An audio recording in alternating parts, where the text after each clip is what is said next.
पछिल्लो 24 घण्टामा देशभर थप 2239 जनामा कोरोना संक्रमण। सातामा प्रति किलो 45 रुपियाँले महँगियो कुखुराको मासुको मूल्य। दक्षिण कोरिया श्रमिक पठाउन तयारी। $5,000 कोरोना बिमा। कथित सामाजिक अभियन्ता ज्वाला सङ्ग्रौलाको बयान, गाउँ फर्केर खेतीपाती गर्छु। सिवाइबी लघुवित्तले करिब 4 करोडको आइपिओ जारी गर्ने। मन्त्री परिषद हेरफेरबारे राष्ट्रपति कार्यालयले सर्वोच्चलाई लिखित जवाफ बुझायो।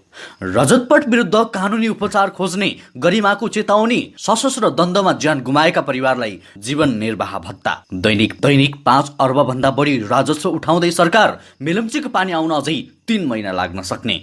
पशुपतिनाथको जलहरी खरिदबारे अख्तियारले थाल्यो छानबिन। कथित सामाजिक अभियन्ता ज्वाला सङ्ग्रौलाको बयान, गाउँ फर्केर खेतीपाती गर्छु।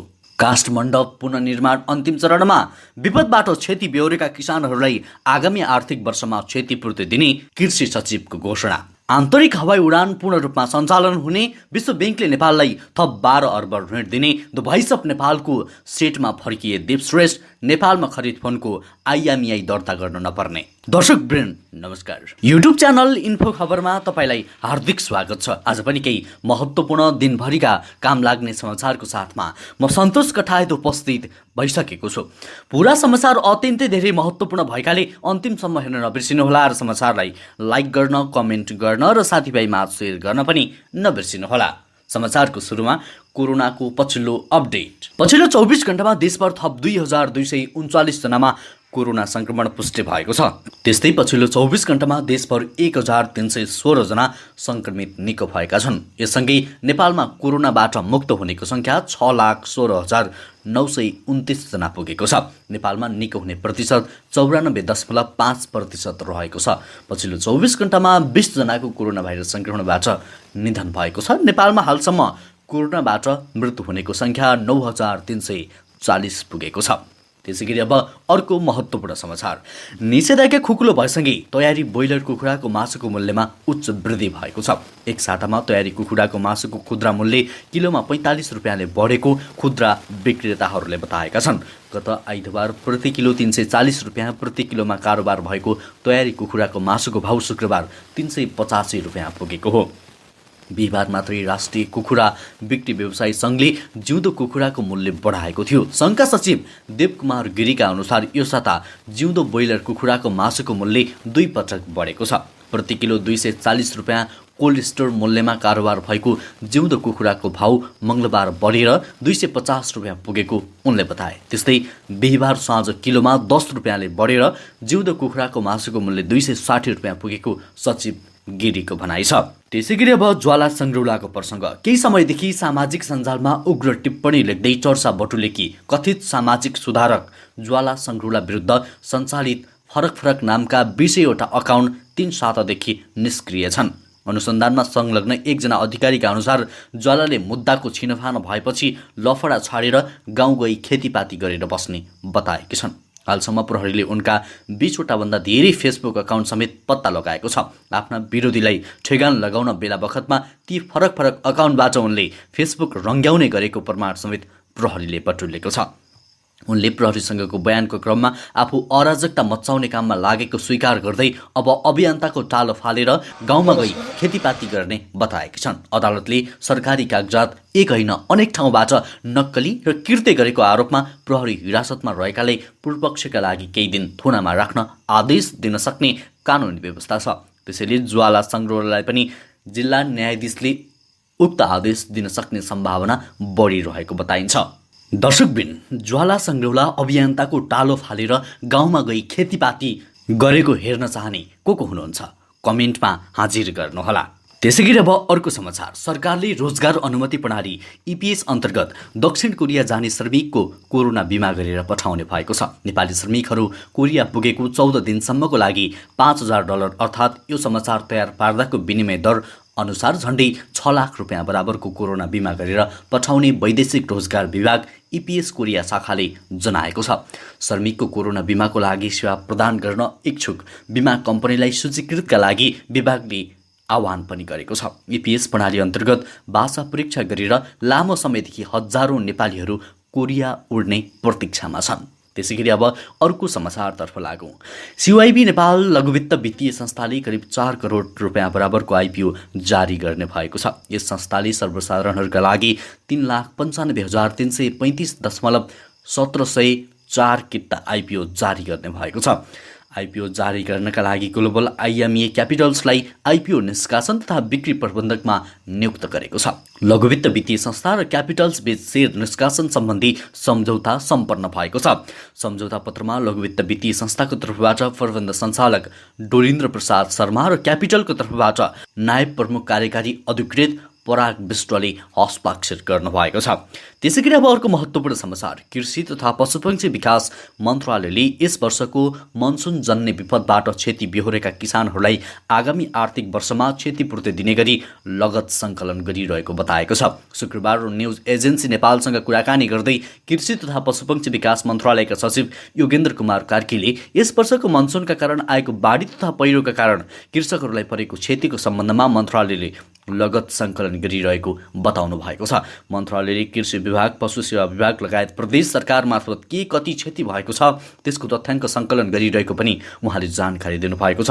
एक हप्ताभित्र लगत सङ्कलन भइसक्ने र असार 20 गतेसम्मको प्रारम्भिक रिपोर्ट तयार पारेपछि किसानहरूलाई आगामी आर्थिक वर्षमा क्षतिपूर्ति मार्फत सम्बोधन गरिने उहाँले बताउनुभयो। उहाँले भन्नुभयो, एक हप्ताभित्र डाटा सबै ठाउँबाट सङ्कलन हुनेछ। त्यसैगरी अब मोडल गरिमा शर्मा र दुर्गेशको काण्डको प्रसङ्ग।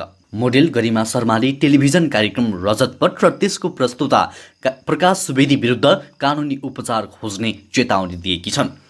आफू र मोडेल गायक दुर्गेश बीच केही दिन अगाडि टिकटक लाइभमा खेल खेल्ने क्रममा हाँसो ठट्टामा बोलिएका संवादहरूका टुक्रा टुक्री तानेर राष्ट्रिय टेलिभिजनमा सामग्री प्रसारण गरेर आफ्नो चरित्र हत्या गर्न खोजेको आरोप समेत उनले सुवेदीलाई लगाएकी छन्। शुक्रबार एक विज्ञप्ति जारी गर्दै शर्माले असार 24 गते एपिएन टेलिभिजनबाट प्रसारित रजतपट कार्यक्रममा आफ्नो विषयमा अतिरञ्जित र भ्रमपूर्ण रिपोर्ट प्रसारण गरेको भन्दै गम्भीर आपत्ति पनि जनाएकी छन्। रजतपट कार्यक्रममा चरित्र हत्या गरिएको प्रति गम्भीर आपत्ति भन्दै उनले जारी गरेको विज्ञप्तिमा भनिएको छ, केही दिन अगाडि टिकटकमा लाइभ खेल्ने क्रममा हाँसो ठट्टामा बोलिएका संवादहरूका टुक्रा टुक्री तानेर राष्ट्रिय टेलिभिजनबाट उक्त सामग्री प्रसारण गर्नु सरासर गलत हो। दर्शकवृन्द, दुर्गेश र गरिमाको यो काण्डको विषयमा तपाईँ के भन्नुहुन्छ? यसमा कसको गल्ती छ? तपाईको विचार कमेन्ट गर्नुहोला। त्यसैगरी अब अर्को समाचार। काठमाडौँ उपत्यकामा पुनः मेलम्चीको पानी ल्याउन कम्तीमा 3 महिना लाग्ने देखिएको छ। मेलम्ची खानेपानी विकास समितिले स्थानीय तह र सङ्घका सम्बन्धित निकायहरूको समन्वयमा असोजको अन्तिमसम्ममा पानी सुन्दरी जल ल्याउने लक्ष्य लिएर मर्मत अघि बढाइने भएको छ। सो आयोजना स्थलसम्ममा पुग्न सडक पुल लगायतका संरचनामा क्षति पुगेको छ भने निर्माण स्थलका कतिपय संरचनामा समेत क्षति पुगेको मेलम्ची खानेपानी विकास समितिले जनाएको छ। उहाँका अनुसार वर्षाभरमा नै प्रवेश मार्ग र पुल बनाउन सकियो भने अबका 3 महिनामा पानी सुन्दरी जल छार्न सकिनेछ। अझै पनि कति वर्षा लम्बिन्छ वा वर्षाले संरचनामा अझै कति क्षति गर्छ भन्ने एकिङ नभएकाले कति समयमा पुनः पानी ल्याउन सकिन्छ भने एकिङ नभएको उहाँले बताउनु भएको छ। त्यसैगरी अब अर्को समाचारतर्फ लागौँ। आर्थिक वर्ष सकिन एक साता पनि छैन। यसबीचमा सरकारको राजस्व उठ्ने क्रम पनि बढिरहेको छ। दैनिक 5 अर्ब रुपियाँभन्दा बढी राजस्व उठ्न थालेको महालेखा नियन्त्रकको कार्यालयले जनाएको छ।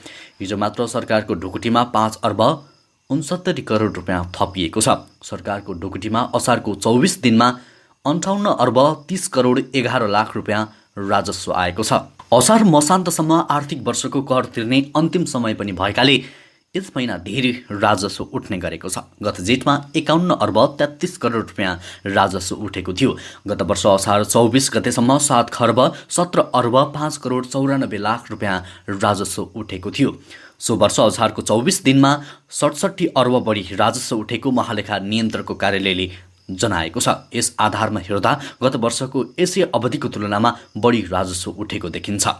त्यसैगरी अब अर्को महत्त्वपूर्ण समाचार। पशुपतिनाथको जलहरी खरिद प्रक्रियाबारे अख्तियार दुरुपयोग अनुसन्धान आयोगले छानबिन सुरु गरेको छ। गत फागुन 11 गते विरोधका बीच पशुपतिनाथमा राखिएको सुनको जलहरी खरिद प्रक्रियामा अनियमितता भएको भन्दै परेको उजुरीमाथि छानबिन सुरु गरेको अख्तियार स्रोतले जनाएको छ। पशुपति क्षेत्र विकास कोषका सदस्य सचिव डाक्टर प्रदीप ढकालले पनि जलहरी खरिद प्रक्रियामा अख्तियारले चासो देखाएको स्वीकार गरेका छन्। अनलाइन खबरसँग कुराकानी गर्दै शुक्रबार उनले भनेका छन् डाक्टर ढकालले यो दुई सरकारी कार्यालय बीचको नियमित प्रक्रिया रहेको भन्दै अनियमितताको आरोपमा छानबिन नगरेको बताएका छन्। कुनै पनि खरिद प्रक्रिया कसरी भयो भनेर बुझ्नु अनौठो विषय नरहेको भन्दै ढकालले सुनको जलहरीको खरिद प्रक्रियाको बारेमा पनि अख्तियारले सामान्य सोधपोछ गरेको हो। उहाँहरूले त्यो खरिद प्रक्रिया कस्तो रहेछ भनेर चासो दिनुभएको हो। त्यसो त फागुनमा राखेको सुनको जलहरीमा क्षति पुगेपछि रातारात मर्मत गर्न लागेको आरोप स्थानीयहरूले लगाइरहेका छन्।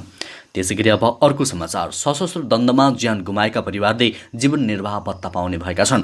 रोल्पाको माडी गाउँपालिका 5ले आर्थिक वर्ष 2078-79 देखि द्वन्द्वमा ज्यान गुमाएका परिवारलाई जीवन निर्वाह भत्ता स्वरूप मासिक 1,500 का दरले उपलब्ध गराउने निर्णय भएको हो। गाउँपालिकाको असार 10 गते सम्पन्न गाउँ साधारण सभाबाट सो निर्णय पारित भइसकेकाले आगामी आर्थिक वर्षदेखि लागू हुने गरी यो कार्यक्रम कार्यान्वयन गरिने ओडा कार्यालयले जनाएको छ। त्यसैगरी अब अर्को समाचार। मन्त्री परिषद हेरफेर विरुद्धको मुद्दामा राष्ट्रपति कार्यालयले सर्वोच्च अदालतलाई लिखित जवाब बुझाएको छ। प्रधानमन्त्री केपी शर्मा ओलीको सिफारिसमा जेठ 21 गतेमा बसेको मन्त्री परिषद विस्तारको निर्णय विरुद्धको रिटमा राष्ट्रपति कार्यालयलाई पनि विपक्षी बनाइएको थियो। महान्यायाधिवक्ताको कार्यालयमा राष्ट्रपति कार्यालयले सर्वोच्च अदालतमा लिखित जवाब बुझाएको थियो। संविधानको धारा 66(2) अनुसार प्रधानमन्त्रीको सिफारिस अनुसार राष्ट्रपतिले मन्त्री परिषदमा नियुक्ति हेरफेर र कार्यविभाजन गरेको राष्ट्रपति कार्यालयले जवाब दिएको छ। त्यसैगरी अब अर्को समाचार। भूकम्पबाट क्षतिग्रस्त काष्ठमण्डप पुनर्निर्माणको काम 90% सकिएको छ। विक्रम सम्वत 2072 को भूकम्पबाट पूर्ण रूपमा क्षतिग्रस्त भएको उक्त ऐतिहासिक सम्पदाको पुनर्निर्माण कार्य अहिले अन्तिम चरणमा पुगेको हो। काठमाडौँ महानगरपालिकाले रकम उपलब्ध गराउने शर्तसहित पुनर्निर्माणको काम विक्रम सम्वत 2075 वैशाखबाट सुरु गरिएको थियो। उपभोक्ता समिति मार्फत पुरानै शैलीमा पुनर्निर्माणका काम भइरहेको 7औं शताब्दीको काष्ठमण्डप पुनर्निर्माणका लागि कामपाले हालसम्म रु 11 करोड 50 लाख रुपियाँ रकम उपलब्ध गराएको छ। काष्ठमण्डप पुनर्निर्माणका समितिका संयोजक एवं प्रदेश सांसद राजेश साक्यका अनुसार लकडाउन र निषेधाज्ञाको अन्तिममा अवधिमा पनि स्वास्थ्य मापदण्डको पालना गर्दै निरन्तर काम भइरहेको छ। त्यसैगरी अब अर्को समाचार। मुलुकको आन्तरिक हवाई उडान पूर्ण रूपमा सञ्चालन हुने भएको छ। नियामक नेपाल नागरिक उड्डयन प्राधिकरणले आवश्यक स्वास्थ्य मापदण्ड पालना गर्दै आन्तरिक उडान पूर्ण रूपमा सञ्चालन गर्ने अनुमति दिएको हो। क्यानको अनुमति अनुरूप त्रिभुवन अन्तर्राष्ट्रिय विमानस्थलले सम्बन्धित एयरलाइन्सलाई परिपत्र गरी स्वास्थ्य सावधानीका साथ उडान सञ्चालनको तालिका निर्धारण गर्ने क्यानका प्रवक्ता राजकुमार छेत्रीले जानकारी दिएका छन्। उनका अनुसार विमानस्थल कार्यालय र एयरलाइन्स बीच आजै बैठक बसेर उडान पूर्ण सञ्चालनको तालिका बनाइनेछ। वायु सेवा सञ्चालकको छाडा संगठन नेपाल वायु सेवा सञ्चालक सङ्घले यात्रु उद्धार सहज र सस्तोका लागि उडान सङ्ख्या थप्न सरकार समक्ष माग गर्दै आएको थियो। त्यसैगरी अब अर्को समाचार। विश्व ब्याङ्कले नेपाललाई 10 करोड अमेरिकी डलर ऋण सहायता दिने भएको छ। विश्व बैंकको कार्यकारी निर्देशक बोर्डको शुक्रबार बसेको बैठकले सरकारको स्कुल क्षेत्र विकास कार्यक्रम कार्यान्वयन र स्वास्थ्य क्षेत्रको सार्वजनिक स्रोत व्यवस्थापन प्रणालीमा दक्षता बढाउने प्रयोजनका लागि 5-5 करोड ऋण सहायता दिने प्रस्ताव अनुमोदन गरेको हो। त्यसैगरी अब अर्को समाचार। वरिष्ठ गायक तथा नेपालकै number 1 reality so the voice of नेपालको कोच दीप श्रेष्ठ सेटमा फर्किएका छन्। कोरोना भाइरसबाट सङ्क्रमित भएपछि दीप श्रेष्ठ 2 साताभन्दा बढी अस्पतालमा उपचार गराएर फर्किएका हुन्। उनी कोरोना मुक्त भए पनि केही समय आराम गर्न घरमै बसेका थिए, जसकारण द भोइस अफ नेपालको सेटमा उपस्थित हुन सकेका थिएनन्। दीप श्रेष्ठको अनुपस्थितिमा गायक राजेश पाल राई कोचको रूपमा द भोइस अफ नेपालको कुर्सीमा बसेका थिए। त्यसैगरी नेपाल दूरसञ्चार प्राधिकरणले नेपालमा नै खरिद गरिएको मोबाइल फोनमा international mobile equipment identify number दर्ता गर्न नपर्ने जनाएको छ। प्राधिकरणले बुधबार एक सूचना जारी गर्दै व्यावसायिक हिसाबले नियमअनुसार आयात भई नेपालमा नै खरिद भई प्रयोगमा रहेका मोबाइल सेटको पुनः आइएमईआई नम्बर दर्ता गर्न नपर्ने जनाएको हो। त्यसैगरी अब अर्को समाचार। लामो समयदेखि निषेधाज्ञा जारी भए पनि सुनसरीका 12 स्थानीय तहमध्ये 2 उपमहानगरमा कोरोना सङ्क्रमण घट्नुको साटो झन बढ्न थालेको छ। साता जिल्ला कोभिड-19 सङ्कट व्यवस्थापन समितिले निषेधाज्ञा खुकुलो बनाएको छ। बिहिबारदेखि सबै खाले यातायात सञ्चालन गर्न दिइएको छ।